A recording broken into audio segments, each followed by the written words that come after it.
I'm Rob Licuria, Senior Editor at Gold Derby, and I'm here with Anthony Fanning, Production Designer on The First Lady. You know, Tony, if I'm producing a prestige drama set in the White House, it's frankly a no-brainer that I would turn to you. You've won an Emmy for production design on The West Wing more than 20 years ago, which when I saw that, I thought, wow, I'm getting old. So talk me through the unique challenge of one, recreating such an iconic location, and two, doing it in two different eras. Well, I mean, the biggest task for us was actually building the actual interiors of the White House. And that I'm very familiar with that through doing West Wing and also I worked briefly on a project called 13 Days. And I also worked on Lincoln in its early days before it actually got produced. So I'm pretty familiar with the White House. So I knew it kind of in the ins and outs of it and how to accomplish it. So that big undertaking at getting the show up and running was a big deal. But our other challenge was that we had an enormous number of sets that we had to accomplish for the whole series because we spend very little time, even though it's based around the White House, we're still doing the time before the White House, their courting and getting married, the prior political, and then the post-presidency. So that was as big a task as getting the White House up and going. And then when we had the White House, even at standing, we had to make adjustments because the Roosevelt administration is slightly different from the other two administrations which were done. So, and each one we had to do the incoming administration and the outgoing administration. So we did 6 versions of the White House, which was a big undertaking. So, yeah, it's incredible. How many sets do you think you actually designed and then had to have constructed for your sections of this project? It's quite a lot, isn't it? It's quite a lot. And I took over for Todd Felstead, and he did the Betty block, which was the first block that was shot. So the White House, majority of the White House was up and standing. So we had that, but I would say I can give you a number on the overall number of environments, which was over 350 for the whole series. And we had 3 sound stages that we did all of the swing sets and other interiors that were essential to the storyline. That's mind-boggling. I can't believe that. But picking up on what you've said, obviously Todd Felstead, he designed the earlier part of the triptych, so to speak. But you still have to do so much work to bring the residence and the Oval Office, for example, up to a particular time period that you're working on. And these are locations that we are pretty intrinsically familiar with. We've seen them on so many shows, we've seen them on the news, and unless they look flawless and real, to me the show might fall over because our expectations about what they're supposed to look like, they're just not met. So I just wonder, that's got to be quite some pressure to ensure that you are being meticulous when it comes to authenticity. Is that the case? Absolutely.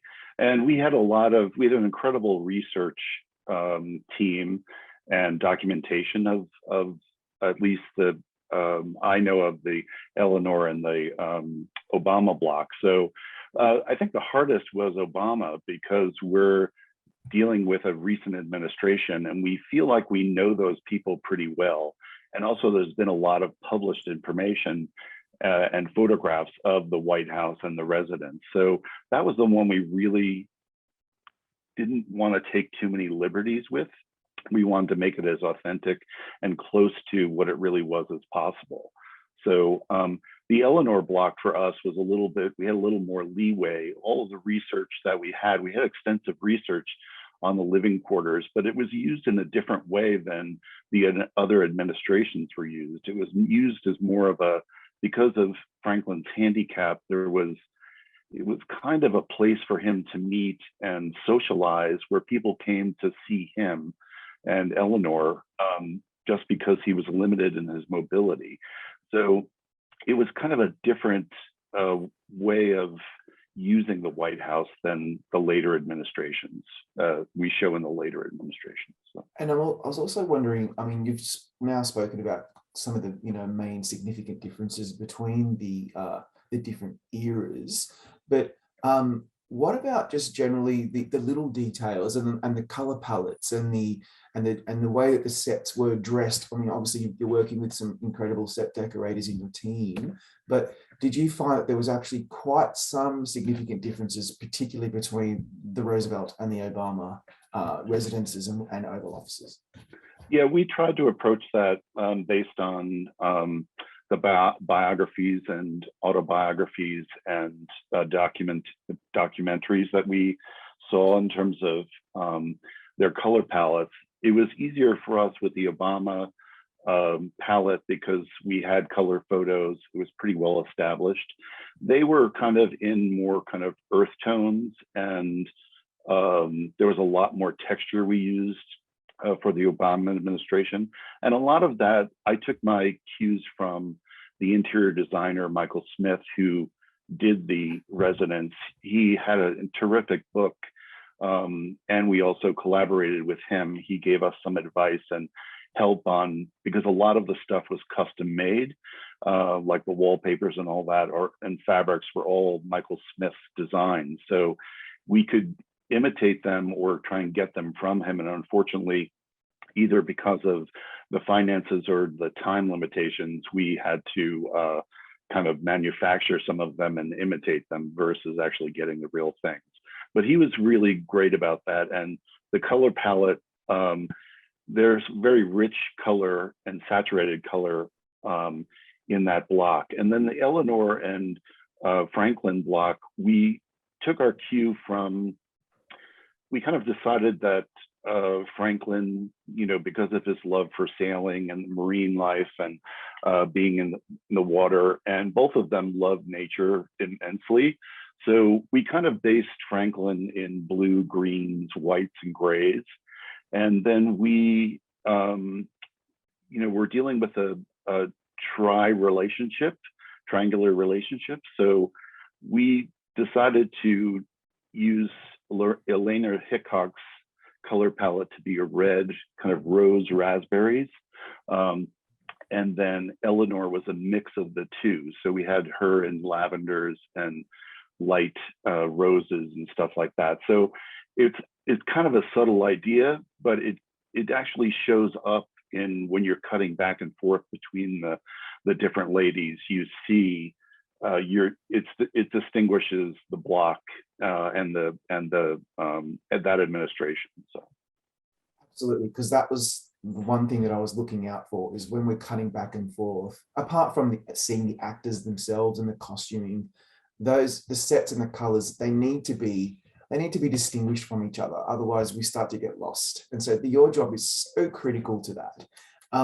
Given this is a genre that you're so familiar with, obviously I'm fascinated about how our way into the series is through the eyes of these women, these very prominent women that we that we all know and love, so to speak. What surprised you on this project about these locations and these designs that you already knew so much about, because we were looking at it from a slightly different perspective? I actually didn't. I knew some of what Franklin had done. I think I was most surprised with how different the White House was and how many changes Franklin actually made. For himself, the Oval Office had recently had a fire and was being relocated and redone, and he had it moved to the outer corner of the building. And that was something that we currently see now. We always see the president walking through the colonnade out through the Rose Garden into the Oval Office. And that pathway he established for his own privacy and access to the residents, so that he didn't have to go through the staff offices. and also he had the East Wing built, and he worked with McKim, Mead and White to get those buildings designed and then executed during their time in the White House. So I found that interesting. There's also wasn't a they didn't feel it was necessary for the First Lady to have an office. So she actually worked out of her living quarters, which they had separate bedrooms. So we used her bed. What we use as the dressing room in other blocks is actually Eleanor's small bedroom. And then she uses the bedroom itself as her office and sitting room and meeting room. So that was fascinating for me. And again, that administration just used the White House very differently. Yeah. And they, Eleanor did actually. It wasn't connected room as we portray in the series. The rooms weren't connected, but she did have a room of her own at the White House, which Eleanor arranged and decorated for her. So that kind of, and Franklin's mistress lived and worked in the White House as well. So there was a very kind of forward-thinking family and couple. They made some good decisions decisions that were right for them, I should say, in order to follow through with what they wanted to do. Yeah, it's fascinating. There's so much work in this. I just think it's just so wonderful, and congratulations on some wonderful work. We're going to bring you back for our group chat shortly. Thanks. I appreciate it. Thanks. I'm Rob Licuria, Senior Editor at Gold Derby, here with Steve Olson, production designer on Live in Front of the Studio Audience. Steve's been so kind today to rebuild the set for us just for Gold Derby. Steve, let's just be honest. You've won so many Emmys. You've been nominated for 14. And you also won the Art Directors Guild Award earlier this year for your work on Live. So congratulations on that. Thank you. Yeah. With Live in Front of a Studio Audience, this particular iteration with Different Strokes and Facts of Life, you've got star-studded casts performing a live revival of shows that we all adore, and like as if that we remember them like as if they were yesterday. So first things first, you're recreating classic sitcom sets. Talk me through this massive undertaking. Where do you begin?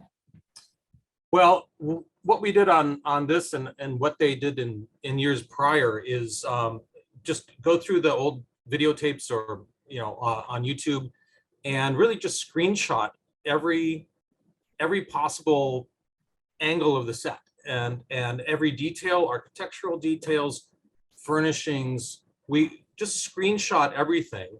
There aren't drawings of these. Actually, we did find some drawings of one of the sets, but they were preliminary drawings and they weren't as built, so they were kind of helpful. But it's really about capturing all of that detail and then kind of you're deconstructing it and you're reconstructing it and figuring it out how it all plays together, and then rewatching episodes. So we have to be sure that we are watching the correct episodes, because these sets change over the years and over the seasons.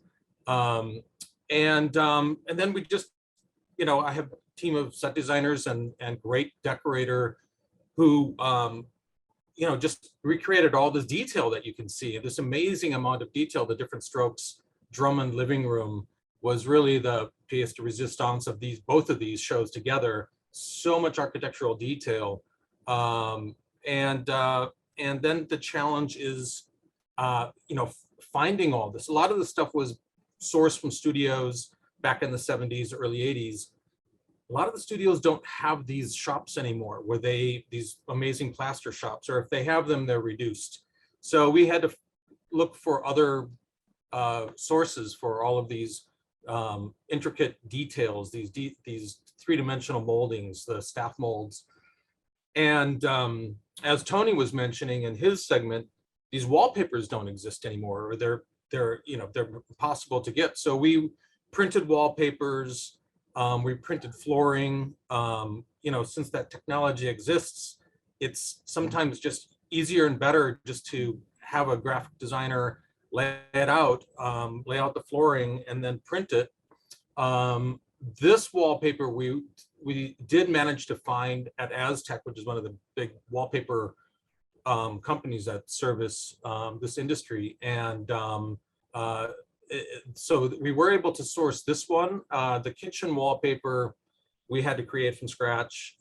It's a vintage look, and so there's a lot of that. I mean, we found a couple wallpapers for the Facts of Life traditional look. That was a little bit later in the 80s, the Facts of Life set. So that's the process. It's doing all that, and then it's trying to bring it back in a way that maybe is like what you remember in your mind, the glorified version of it. Not the kind of CD sitcom version. We trying to lift it up a little bit, try to make it look. I mean, we're a one-night live presentation. That's right. And we've got Norman Lear, 99 years old, sitting in his opera box right in front of the set watching it. You want it to look fantastic. Yeah. What astounds me is that you're given license to recreate something, design it, build it to a T. Every piece of flooring, every piece of wallpaper, every piece of furniture is spot on. That's an enormous challenge. And then the show is made, and then I assume it's all torn down. Is that actually the case? It's probably in a warehouse somewhere. Oh, good. I don't know what they're going to do with it, but yeah, I know. But I mean, how horrifying to see all your work being. But that was just something that I've always been curious about. But okay, so you're recreating everything, staying true to period. But these are also sitcom sets, i.e., no fourth wall, and they need to allow for quick scene changes, multicam, and you've got heaps of experience with multicam format. So can you talk us through what are the rules around designing for that format as opposed to, say, long form drama or single cam comedy? So with the multicam, they're basically capturing all the angles of photography live at one time. So you've got a master, you've got a cross master, and then you've got two overs. And so you have to lay out the furniture and the walls in a way that the cameraman can capture everything, and the lighting people can light for all the angles at the same time. That does sort of produce a little bit of over light, over brightness. The sitcoms are accused of being too overlit or bright. They have to light for all the angles at once, so you lose that subtlety that you would have in a drama. But then again, it's a comedy. You provide camera ports. I've worked with Jimmy Burrows, our director, before. I kind of know how he's a pretty straightforward director. But he does like camera ports, and he likes it just to be quick. So you have to allow for that. And it's, I've been doing it over 20 years for multicam, and also these sets were laid out by a great designer back in the day who did multicam. So it's already built into it. It's already built into the whole layout. The trick on this one is typically we have 4 cameras on a sitcom. They had 9 cameras on this. Wow. and a jib. So that's over twice as many people on stage. It's a much bigger camera aisle than we normally would have. 16 to 18 feet. We were over 20 feet. So many people in front of this set, just trying to capture everything. It's all shot. It was shot, on December 7th, broadcast out to the world live. With they didn't miss a beat in all their camera moves. No, yeah, over the whole. And the jib was there. We don't really use jibs in multicam except for special shots. That was used for the live aspect of the production, where they like to pull back so you can set the scene, you can see where you are in the studio, you can see the audience, you can see all the cameras. Yeah. They would do that on the ins and the outs of the live, during the live show. They would use that jib so they could really see, what the audience is not seeing when they're watching each individual episode. You can see the whole world. It was kind of exciting. We also had a live band on stage, which Yeah. you normally don't have. And we did have, the first two times they did this, the iterations, they had All in the Family and the Jeffersons, much smaller sets, much Yeah. more intimate, smaller Yeah. residences. This set for Different Strokes and the other set for Facts Facts of Life Yeah. were big sets. They were Yeah. much bigger. We were on the Huge. same stage that they had, so it was so tight. There was no space in between sets. If you open the front door of the Different Strokes, you're in the bathroom of Arnold's bedroom. There's no hall. We didn't have any entrances, so I couldn't build a hallway. It was so tight.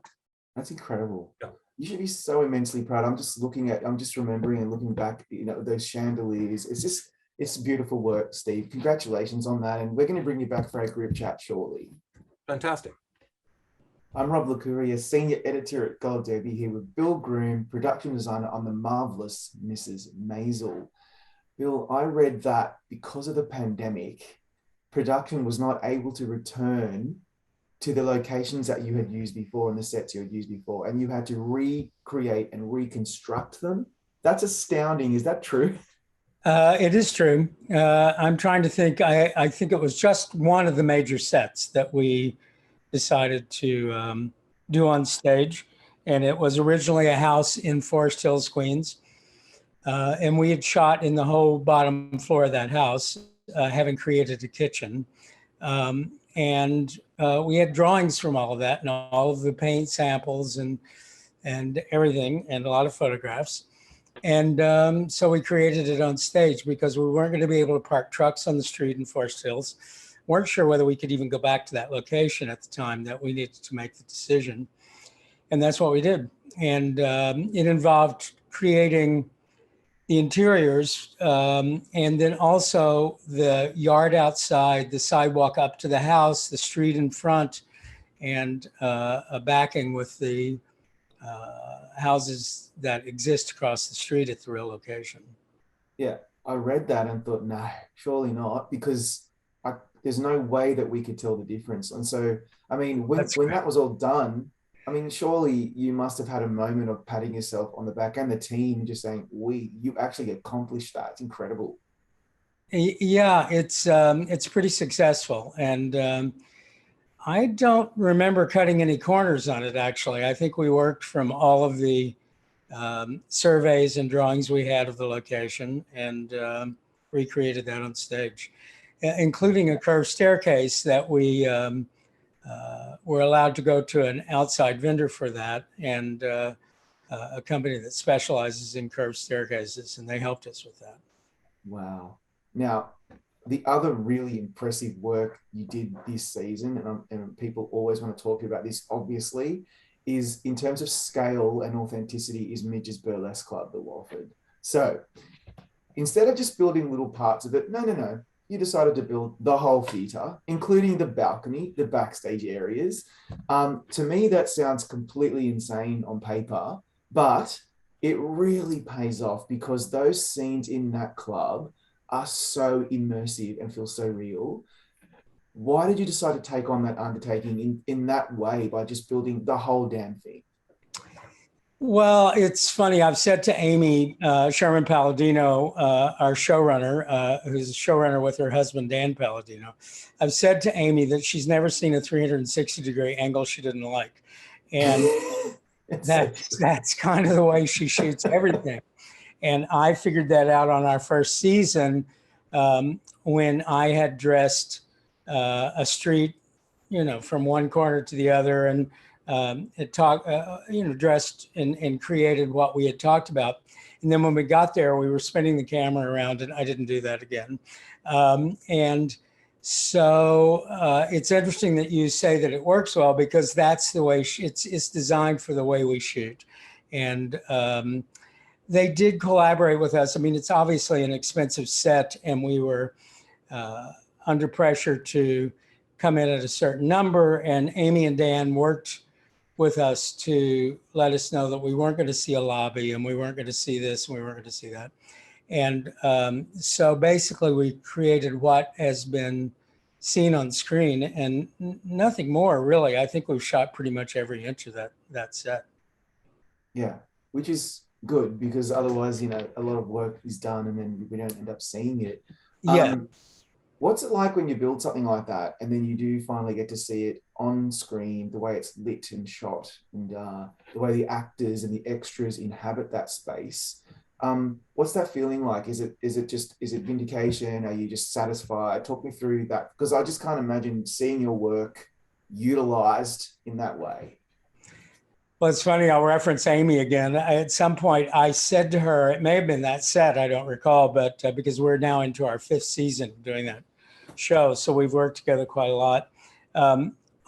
Some set we did, and it may have been the Wolford, I said, you know, this is pretty good. And she said, you sound surprised.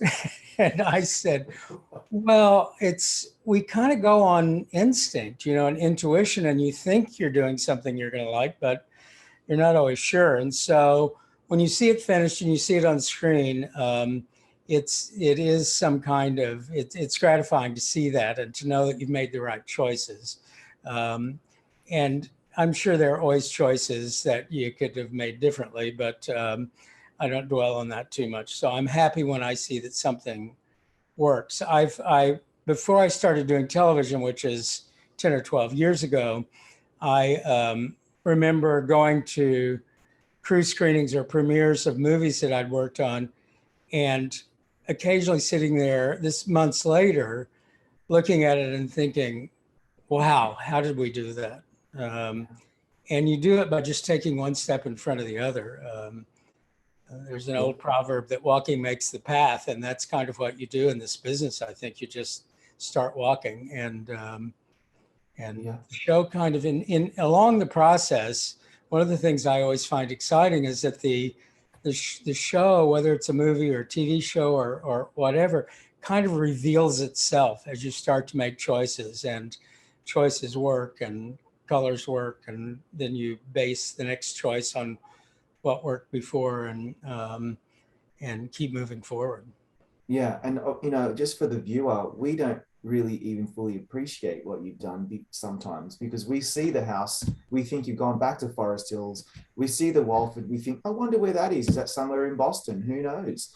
No, it's completely built for the show, and that is insanely good. I wonder, when you're designing for a particular period, and speaking of how you mentioned choices, are you ever able to take liberties with details where there isn't enough information or guidance from research, or where it's too expensive or too difficult to recreate? Does that happen, or are you usually really, really slavishly true to the period? I think it has to happen. I think it's the right thing to do. We base an awful lot of our work in research, but mostly it's based on, I would say, at least for me, story and character. The research is important, but the research, I think, can never really overshadow the story and the characters. So if there are times when certain historical details might not work for the show, then you figure out what will work. And we try to be pretty true and pretty authentic, but there might be times when you have to make other choices. Yeah. I read recently that you're referred to as the method production designer. I love that. What does that mean? I'm glad you said referred to, because a couple of interviewers have said, I understand you refer to yourself as a method. No, someone else refers to you as that. That's absolutely right.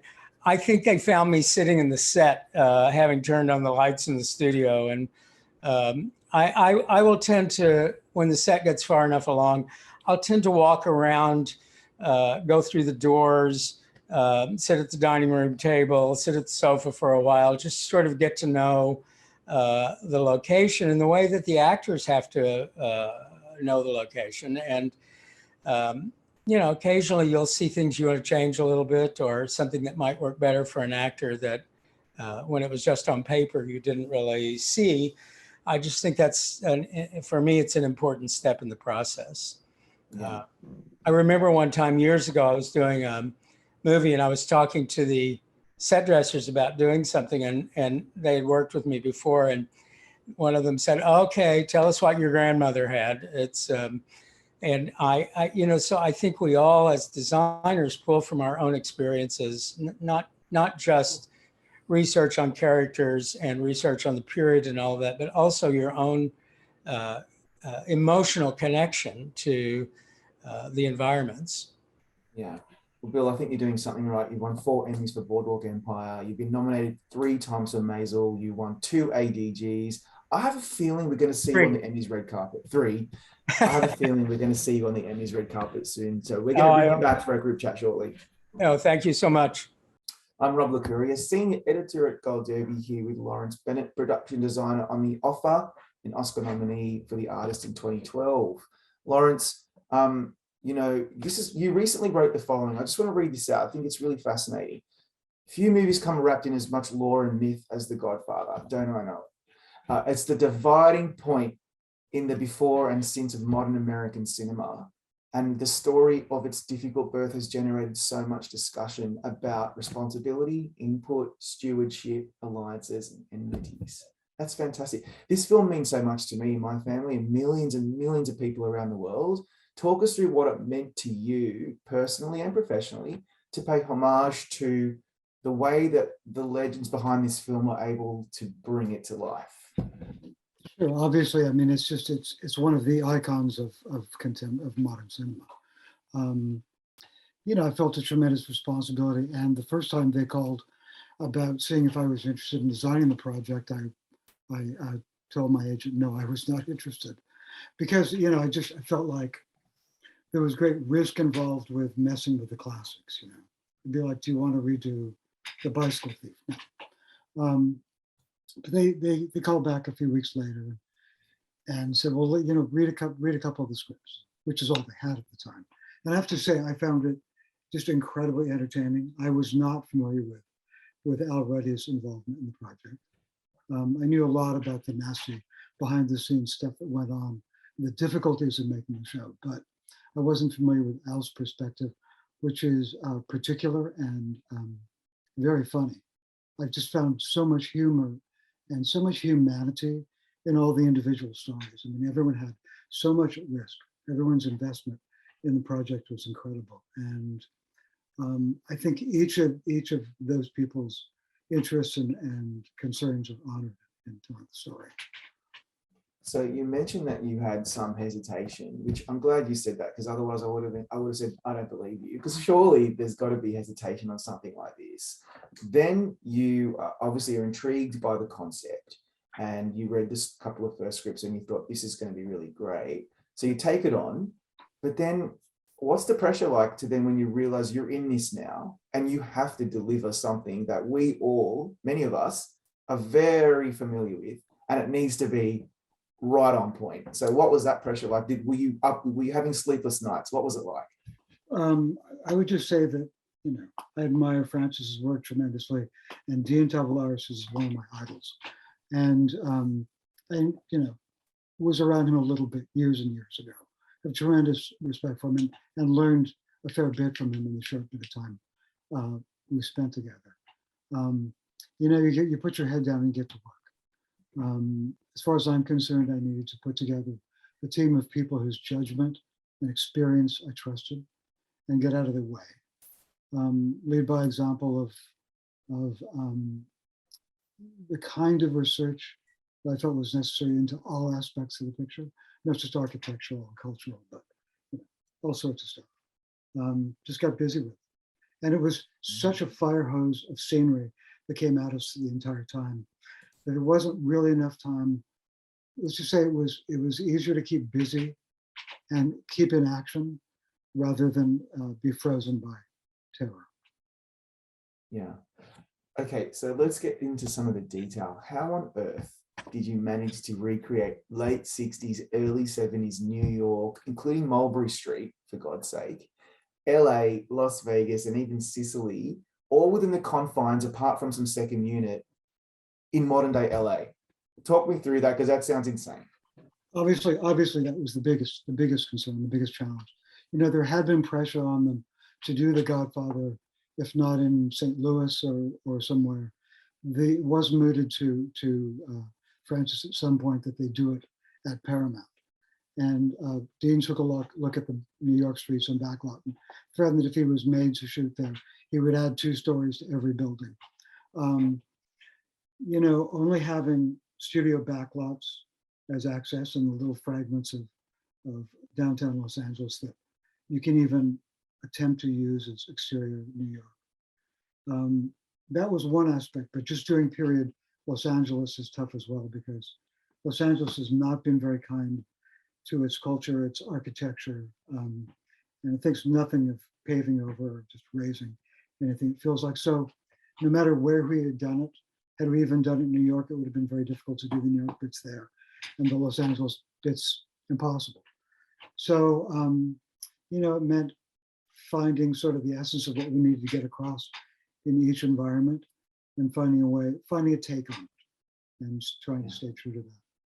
You know, I was in Savoca, which is in eastern Sicily, just before the pandemic, obviously to do my pilgrimage, and to be able to recreate some of the Sicily work with your second unit team, but of course there's so much design that goes into that. How exciting is that? I mean, it's a completely foreign country, and it's a very specific time and place. Was that exciting? No, it was great fun. I mean, that's something that was sort of sprung on me very late in the day, because it had always been our intention for me to jump ahead to Sicily and set up the show there for the episode 9 stuff. And it didn't work out that way, because when we actually began to dig into the locations from the movie, a lot has been changed in the past 50 years. So either a tremendous amount of work would have to be done, or we would have had to recreate them there. So one way or the other, that was tough. And also it was just one of the really nasty spikes worldwide in the pandemic. Yeah. So, you know, shifting a team over there for even a small amount of time, cast and a small crew, would have been too difficult. So we just, you know, sort of bit the bullet and found the right setting at one of the ranches out in the edge of the zone and did it there. You know, for all of the work, all of the period work, I knew I was going to have to rely really heavily on VFX. So I was integrally involved in picking the VFX supervisor, and developed a really good working relationship with him early on, John Manja, who had done The Queen's Gambit. And I thought he had a really good eye for just, you know, sort of light touch and backgrounds and just enough texture and detail to sell it and not make it too present. And John was with us from prep through every day of shooting, and he and I kept in touch all through post-production, and so he would send me the comps as they were coming out. So I feel as though we did as much as we could within the confines of budget and schedule to really optimize that working relationship. So before this interview, I decided not to, I wanted you to tell me about a certain set without me knowing what the answer is. Because for me, the set where Michael kills Solozzo and McCluskey is the one. That's the one where I just have seen it, I don't know, 200 times. That was. How did that feel? Did that sell? Yeah. And I can't believe that you were able to recreate that, because it looks exactly the same. What talk me through that particular set? It's very interesting. Well, that one in particular, I mean, it was, you know, I think the original Louis restaurant was a shop front in an actual restaurant in the Bronx. It's been changed. I think it was changed into a dry cleaners years and years ago. We just had to keep looking for the right shop front that would work. We had limited stage space, so we could only build a core of recurring sets that, you know, like the social clubs and the hotel and Evans's office and the Polo Club. So for something like that, even as significant as that set was to the project, we only shot there for a day and a half. So that really meant finding the right place to build it. So downtown Los Angeles, on Main Street, on the ground floor of a very old, once dignified, classy hotel, which is now, you know, sort of fallen into lesser times. They had an empty shop front, so we basically gutted that and did the build out in there. Yeah, and here it is. It's beautiful. Thank you so much for your time. It was really great work, and we're going to bring you back shortly for our group chat. Great, my pleasure talking with you. I'm Rob Licuria, Senior Editor at Gold Derby, here with Kave Quinn, Production Designer on Pistol. Kave, early on in Pistol, Steve Jones declares to Johnny Rotten that they're going to kick this country awake even if it kills us. Immediately, I'm transported into that anarchic, crazy, irreverent vibe, which is so appropriate. The design on the show, to me, feels a little messy, a little bit like throwing caution to the wind and let's get right into this particular part of the 70s. And I just felt so immersed by it. What were your primary inspirations to designing this very specific, particular look and feel for the show? Well, obviously it's based on Steve Jones's autobiography, Lonely Boy, but then it's taken further by the writers like Craig Pearce, the main writer. Frank Croswell Boyce also wrote a few episodes, and also Danny's direction as well. It's set against England in the mid-90s, starts in the sort of early 1970s, and we're still, even though it sounds incredible, but we're still recoiling from the effect of the Second World War. Like London was full of places with bomb sites. There hadn't been any rebuilding. You know, there wasn't the regeneration. We were struggling in the mid-70s in a recession. So you had loads and loads of building sites with corrugated iron, well, not even building sites, bombed areas of London with corrugated iron. And it just felt like, you know, the whole of our country was kind of disintegrating a bit. And also I was actually a punk myself at the time, so I could really relate totally to the whole period. So the whole look of it is based on that kind of very decayed look that London had at that time. And if you look at the documentary photos of punk and London at the time, it had this kind of like, very extreme look, you know, not only London, England, you know, all the buildings were blackened, you know, it really didn't have the nice gleam that, you know, that you had in the USA and beautiful buildings from the 50s, whatever. We just didn't have that. So that was and the whole anarchic thing that, you know, that's Danny's, obviously Danny's look as well, not his look, but his guidance towards the look. So the whole way it's filmed with the camera, the dirty camera moves and the kind of the mix of different camera methods that we mixed up with the normal footage, you know, that all adds to, you know, the kind of crazy anarchic look. So it was like reflective of the punk movement, you know, of the Pistols. The kind of style was reflective of that. Yeah. I'm really glad it was, because it could have just been filmed very, you know, just in a standard format and just, you know, as a biopic, so to speak. And that would have been great. But this is a really intentional choice to frame the story in this very retro aesthetic, even the aspect ratio, everything about it, the color palette, the way that it's kind of saturated. It gives the series, to me, an archival vibe that I really, really responded to. How much of that aesthetic really informs your choices when you are trying to work out what each set is going to look and feel like for the actors? I mean, basically, it goes. I mean, the story is based on real places. You know, obviously, the two shops, Vivienne Westwood shops, they were actual places that existed. So you had to get historical accuracy there as well. But then to try and push the colours, you know, to try and kind of saturate the colours a bit more, to kind of, you know, really emphasise the, you know, the contrast in kind of the costume and the backgrounds. So that was really critical. And then, for example, Denmark Street, which is the main kind of sort of hangout for the Pistols, where Steve Jones was living, that actually was a tiny space in reality. But there are some documentary photographs of it, like the exterior, you know, the street, obviously, and then you go through a passageway, and then there's a small kind of backyard, and then you go through to another part. But I kind of then had to make that set a lot more interesting, because if we just filmed it in the reality of what it was like a tiny set of rooms. So I opened that out and made it more into like had the reflections of the original place that they live, but I just made it more interesting by, you know, having a mezzanine floor and, you know, just making it a bigger space, because there's so much action that happened in that space.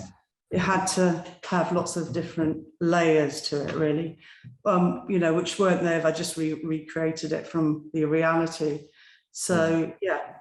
That's incredible. Yeah. You know, since your early days on Trainspotting, your more recent work has been so diverse. Like you know, your gothic noir work on Black Narcissus and The Woman in Black, your beautiful Regency era work on Emma, and of course your work on Judy. So talk me through and of course I think you've got a couple of British Designers Guild nominations for that work too, which is pretty amazing. So then talk me through the pressures for designing for this particular period, because a lot of the people watching would have lived through that period and would know it very well and have preconceived expectations of what it's going to look like. That's a lot of pressure. Yeah, no, it's a lot of pressure, but I mean, I feel, you know, I'm quite lucky in some respects. I lived through that era. But, you know, if you go and like you look around London for locations, you know, it's like with any period film, you're not going to get what you're looking for. True. So you're having to cover up, you're having to build stuff on, you're having to, you know, just change it dramatically, and then finding the kind of, you might find the odd location that is really good, but that is maybe one in one of the episodes, you know, and you only have to do a minimal amount, but that on the whole it's really just so much work to bring the streets down really to what they were, because everything is just in London now. It's like, you know, it's beautiful, you know, there aren't only areas of old London. And what Bill was saying about LA, we in London are very good at kind of just, you know, that there's some beautiful buildings in LA that have probably been destroyed, but that are beautiful kind of like Victorian and later 1930s warehouses and things like that. They're all gone. They've all been knocked down and replaced with, you know, sort of boring architecture that we have in London, apart from the stuff in the city centre. So it's really difficult. So we actually had to go, the location manager had to look outside London for quite a lot of things that we had in London, just to get that kind of gritty, you know, reality. But we did do most of it in London. And then it's also not just set in London, it's set in the north of England, you know, in other areas. So we went to a couple of places in England, which kind of worked for many areas of the UK, basically. Because we literally, it's like everybody else has been talking, we had so many, like, I was just trying to remember how many different sets we had on each episode. It averaged out between 35 and 40 sets and locations, you know, play every single one of those you'd be doing. That's incredible. More something to it. So like your one day, you might have 3 different things that you're doing. So you obviously have to find that within one, if there are like quite a few interiors, you have to find that within one location and then build a bit there. And then, you know, so it's quite a complex kind of puzzle, which is the same for what everybody else is saying. And also because we were doing, you know, we did all the episodes together, like as one block. So it was 6 hours of 20-week shoot, basically, with Danny doing everything. And there was no team changes. We just did the whole lot. Yes, it was quite a, and then the other thing we had this old TV studios right in the centre of London, where we had quite a few sets which we built there, which was kind of also we used as a location. Some areas of it we used as a location because it was a building that was it's about to be knocked down now, so it's like it's still going on. It's a fantastic building and they're about to knock it down. Save it. Oh my goodness. Yeah. Wow. So, that's amazing, you know, to have you and Danny reunite like this on a and with him, with his singular vision. I just think the both of you have just created something so magic. Thank you for your time today. We're going to bring you back shortly for a chat. Pleasure. I'm Rob Licuria, Senior Editor at Gold Debbie, here with Aiyana Trotter, Production Designer on The Wonder Years. Aiyana, you just recently won an ADG award for your work on the Netflix comedy Family Reunion, so congratulations on that. Thank you. I was saying to you offline that I just made the assumption that you found a beautiful old home somewhere in Montgomery and you dressed it up and Bob's your uncle. But no, you built the whole thing. I just find that incredibly fascinating that you're able to richly recreate a very specific and recognizable era, a time capsule for a bygone era of American suburbia. where do you begin when you're trying to recreate something like that? Well, obviously, looking at research from photojournalists and magazines and all kinds of collections and people's private collections as well. One of the challenges of this project is it is a middle-class Black family from Montgomery, Alabama. And in that time period, there's not a lot of specific research on this particular type of family. And so, I'm pulling from general resources, but I also worked very hard to find people's photos, taken in people's private collections and some work of photojournalists to try to capture some of the details. But it's interesting because people's homes at that time there was definitely a lot of the feel of the 60s and the 50s in their homes, but in a way, they have much less stuff than we do now. And their walls are often, a lot more bare than what we'd like to see on a television set. So there was a lot of balance in trying to make it feel like someone's home, but also give it a little bit extra texture so we can tell more about our characters' personalities and their background. That's fascinating, because when I watch the show and I'm looking at the sets, they're so textured, they're so rich. Like there's the dated wood paneling, the plush carpets, the textured couches, recliners, the throws, the little lampshade, and it's all so specific. All that accoutrement from 1968 suburbia. And you say you were able to find some inspiration from personal collections and other source material. But I mean, I just wonder, where do you find all the little pieces? Is a lot of that stuff built, or are you just able to source them from all over the country? How does that work?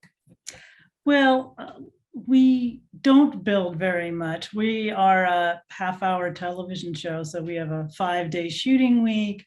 Very quick turnaround. We did have a little more time for our permanent sets, but still never as much time as you like.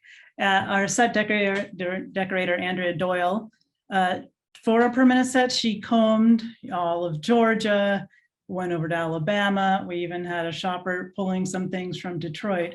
But everything on our set almost is from the period. There are certain things like flooring materials, you don't want to use something that old, but even the fabrics, all of them are on that set almost are authentic or very close reproductions. Things like wallpaper, you can find online vintage wallpaper and buy it, but of course it's still very brittle and terrible condition, and the little edges are brown. So we often would scan it and reproduce it, and to give it authentic feel. But and finding vintage lamps and all of that, you should see we have shelves and shelves of lighting for our set, because a lot of what our cinematographer uses a lot of those practicals for lighting. He only lights through the windows and with our practicals. So not only as a vintage lampshade, something hard to find, we also need to find something that will give off the light and provide the right kind of lighting for the show. So that has always been one of our points where we paid a lot of attention to, is the lighting. Absolutely. That's really what lends the show that immersive quality and makes it feel super authentic. So the home, the school, yes, their primary locations. What else did you have? Did you have to build the barber shop in the mall, or is that something that you were able to repurpose? The barber shop is built. Wow. And the mall, we actually spent a week in Montgomery, Alabama, shooting various locations like the Dexter Avenue Baptist Church and the planetarium. And we actually shot at a mall there, although it was built in the late 60s, but obviously the interior was pretty modern. So we did a build-in within the mall. Wow. which was a really fun experience and very unexpected. I can imagine something like a barbershop would be super fun too. It just reminds me of the wonderful Eddie Murphy films, and just it's really key to this particular genre. Mhm. Was that something that you've always kind of wanted to tackle? I just had a feeling when I started the show, I'd be ending up building a barber shop. And, it's a lot of pressure because there's some great iconic barber shops and film. And one thing that we really worked hard on was the intimacy of this shop. And so we decided to make it very narrow. So in one shot, you could see everyone sitting and waiting for their haircuts, and everybody who is currently getting a haircut. Maybe the set was 12 feet wide. It was something, we really sort of looked at in our models and worked with a cinematographer just to get that intimate feeling.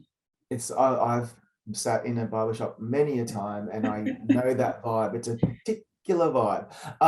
Montgomery at this time was in the midst of such social upheaval and social change within the civil rights movement.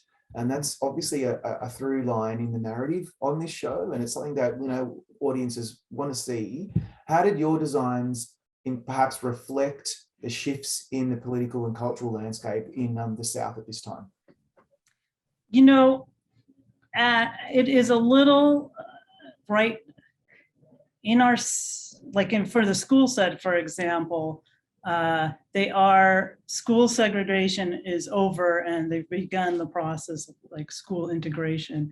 And, there are certain things in general, it looks, there's not a lot of specific moments in the public space at that point in time. But I think in the family's home, you can see a lot of different moments of them celebrating their own African-American identity. So in some of the art, Bill Williams has a lot of art made by his friends, Black artists, and we use some local artists and some non-local artists for these artworks. He at the time, he also had different African masks in the family room, and this reference was taken from our own showrunner's family home. They had a few African masks, and in the room of Kim, she's got some posters from the Black Panther movement, and various clues like that around the home. There are moments, I think actually in the second episode, we do come upon they are preparing for a rally, and it's not quite Black Panthers, but they're sort of similar. And so we have to pull from a lot of the graphics, and it's wonderful to go through some of these archives that, from civil rights museums, which there's some really wonderful ones in Alabama and in Georgia, and trying to recreate a lot of these posters. It's so rich. It's so beautiful, your work on this. Congratulations on that. We're going to bring you back now for our group chat, Aiyana. Okay. Welcome to our TV production designers panel. I'm Rob Licuria, senior editor at Gold Derby, and I am so delighted to introduce our panelists today. It's just a star-studded lineup of the best in the production design field. I've got Tony Fanning from The First Lady, Steve Olson from Live in Front of a Studio Audience, Bill Groom from The Marvelous Mrs. Maisel, Laurence Bennett from The Offer, Kave Quinn from Pistol, and Aiyana Trotter from The Wonder Years. We could not possibly have gotten a more diverse group of people from a more diverse group of shows, and I'm super excited to talk to you all. My first question is this. I was told recently by a really accomplished production designer, I literally interviewed her a few days ago, and she said in creating the look and feel of her show, which is very big production, she's sometimes terrified, that's her word, terrified that her work might come across as just a set with props on it. So I'm very interested to know what drives you and what's the key for you to make sure that you're getting a level of authenticity and a lived-in quality to the physical spaces that you're creating for your shows. Steve, I'm coming to you first. That's the hardest one because our sets are typically, as I said earlier, maybe lit way too brightly. They're not naturalistically lit. Good DPs in multicam will try to get that feeling of natural light, but it's so much to overcome the brightness. That being said, that's number one for me, is just realism, just trying to capture realism in the details, in the doorknobs, or in the furniture selections, or in the moldings, or the wallpaper choices. I mean, I work in comedy, and comedy, you know, sometimes sets are purple, but usually, you know, I try to go with the real feeling of the real textures. This was a little bit different, this project for me, because it was this live event. It was cast with very, you know, unrealistically, all adults playing the children's roles. So it's a bit of a presentational feel to it. So you know, the actors were laughing, you know, a lot at their own sort of experience being on the set. There's a lot of crack ups and stuff. So it was a more of a presentational project. But I do, for me, realism is number one. I mean, that's what I try to go for. Even though we're in a sitcom, I want it to be real. It's got to be real. Bill, what about you? Well, it's interesting listening to Steve talk about that. I was just taken back to college, actually, when I sort of learned there that, you know, for a farce, for instance, I mean, you just don't do a farcical environment, because I think writers may call it a hat on a hat. I think we're there to create an environment that the material can settle into, and not sort of make a joke on a joke, or any of that. So I agree with Steve that realism is kind of important in comedy as well as drama. I mean, drama, it has a different function, I think, but it's kind of the same for both, really. Yeah. What about you, Aiyana? What's the key to authenticity? I like to think about who's the character or characters inhabiting the set, and take a deep dive on their personality, their habits, their beliefs, and maybe try to assign a feeling to those, and what materials bring up these feelings. Is it the texture? Is it the color? Is it, you know, is it ceramic, or is it metal? Is it flowers, or is it peeling paint? You know, just really working through what materials bring what kind of emotions out, and what props or set dressing brings out the kind of emotion or psychology I want to display. And I think that's actually, I think it has to be part of your process. Tony, you're designing something that if we're not really immersed in it, we're going to think, okay, well, this is just a recreation of the White House, big deal, but we just immediately transport it. So what's the key to making sure that it doesn't look like props on a set? I think for me, similar to Aiyana, is the immersing myself in the characters and how they use the space and what their backgrounds are and history. But also for me, I enjoy the oddity in making choices that don't seem so nice or presentational.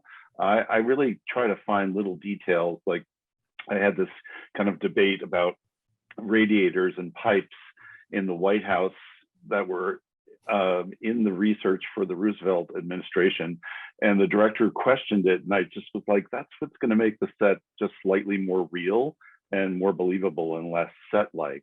So she agreed with me and allowed me to do that kind of stuff, but I'm attracted to those odd details that make something feel a little bit more authentic. I think it brings a layering and a texture to environments that, you know, just putting a cleaner set up doesn't do for you. Right.